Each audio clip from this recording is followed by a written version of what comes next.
안녕하십니까. 언제나 소비자 편에서 방송하는 콘스탄트 김의 티스와 함께 돈 버는 아카데미. 이번 시간에는요, 돈 버는 절세. 이제 사병 월급이 200만 원이 되었습니다. 사병 월급 200만 원일 경우에 절세 전략은 무엇인지 알아보도록 하겠습니다. 우선 2022년도 병사들의 월급을 좀 알아보도록 하겠습니다. 이병 월급 알아볼까요? 매월 51만 100원을 받습니다. 그런데 1970년도에는요, 600원밖에 받지 않았습니다. 상전벽해가 아닐 수가 없습니다. 다음은 일병 월급이 되겠습니다. 일병 월급은요, 55만 2,100원이 되겠습니다. 1970년도에 보면은요, 700원 정도였습니다. 다음은 상병 월급이 되겠습니다. 61만 300원입니다. 1970년도에 800원이었습니다.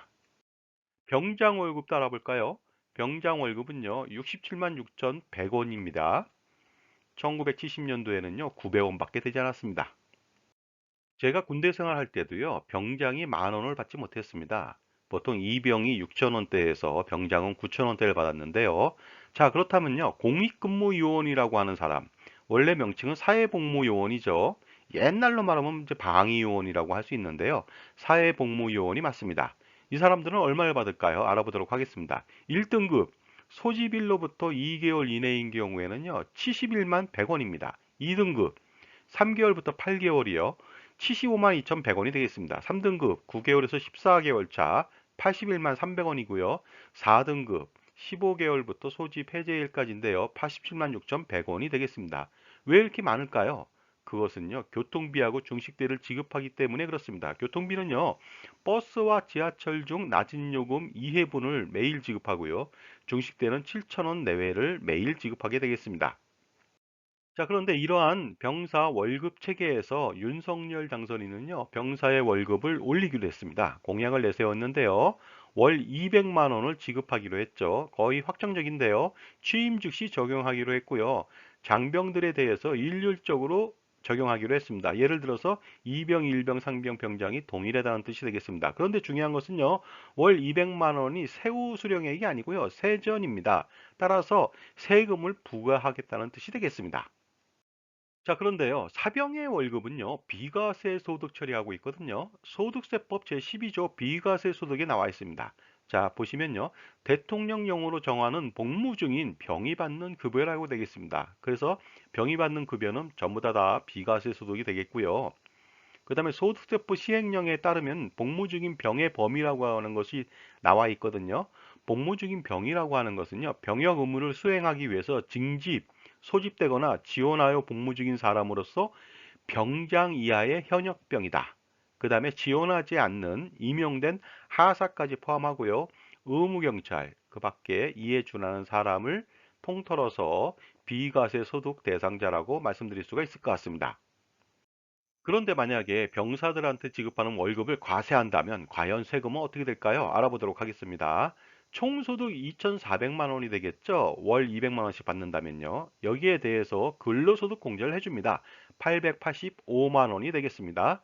그 다음에 기초공제 150만 원을 빼면 되겠죠? 그러면 일반적인 병사들은요.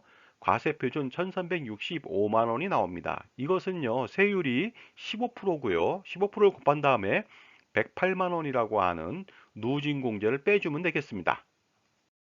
자, 그렇게 한다면요. 산출세액은 96만 7,500원이 되겠습니다. 여기에 대해서 근로소득 세액공제를요. 53만 2,125원을 빼주고요. 그 다음에 아무런 공제가 없기 때문에 표준세액공제 13만 원을 빼주게 됩니다.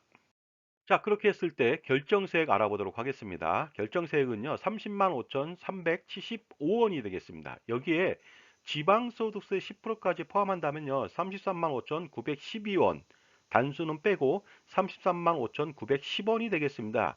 그래서 월평균 27,993원, 27,990원 정도를 부담하면 될 것 같습니다. 그다지 큰 부담은 아닌 것 같네요. 자, 그러나 병사들한테 지급하는 월급을 과세하기 위해서라면요, 세법 개정이 필요합니다. 그런데 중요한 것은 윤석열 당선인의 여당이 다수당이 아니지 않습니까? 그러다 보니까 세법 개정에 진통을 겪을 것으로 판단됩니다. 그러다 보니까 어떻습니까? 당분간은 비과세 가능성이 있지 않을까 이런 생각을 해봅니다. 자, 제 정보가 만족스러우셨다면요. 구독과 좋아요 부탁드리겠습니다. 계속하겠습니다. 감사합니다.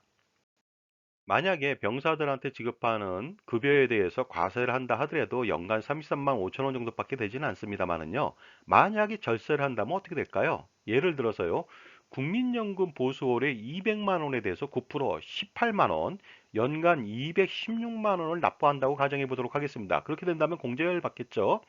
그러면 결정세액은요. 33만 5천 원에서 19만 8,253원으로 줄어들게 됩니다. 또한 보장성 보험료 100만 원에 대한 세액공제까지 한다면요. 6만 6,253원으로 줄어들게 됩니다. 보통 이 정도라면요. 그 세금 부담은 거의 없다고 볼 수가 있는데요. 기타 공제까지 활용할 수도 있겠죠. 인적 공제, 예를 들어서 결혼한 사람이라든가 배우자 공제가 되겠죠.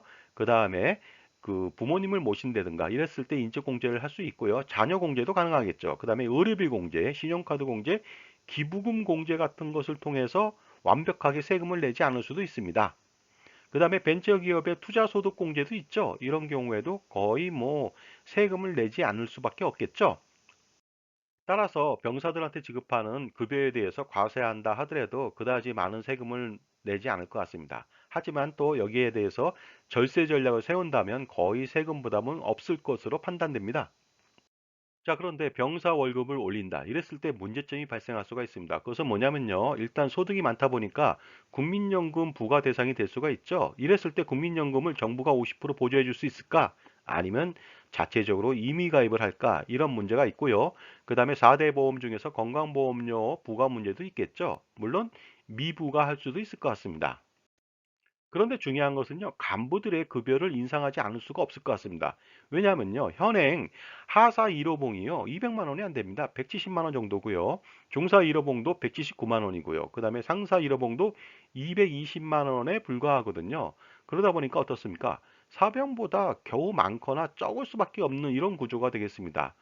그 다음에 장교도 마찬가지가 됐습니다. 소위도 175만 원, 중위도 192만 원에 불과하다 보니까 전체적인 간부 급여 인상이 예견됩니다. 자, 이런 여러 가지 문제점에도 불구하고 병사들의 급여는 인상될 것으로 판단됩니다. 따라서 앞으로 솔루션이 있다면요. 사병에 대한 징병제보다는 하사관제, 간부제에 대한 모병제를 통해서 어떻습니까? 급여도 올리고 병사들의 전문 직화를 꾀하는 것도 중요한 과제가 아닌가 생각합니다. 자, 지금까지요. 병사들의 급여가 일률적으로 월 200만 원으로 인상된다는 말씀을 드렸는데요. 갑자기 이런 생각이 드네요. 다시 군대 복무를 하면 어떨까? 이런 생각을 해봤는데요. 중요한 것은요, 과세를 한다 하더라도 세금은 좀 미미할 것으로 판단되고요. 또한 국민연금이나 기타 세액공제, 소득공제를 통해서 세금을 절약할 수 있을 것 같습니다. 감사합니다.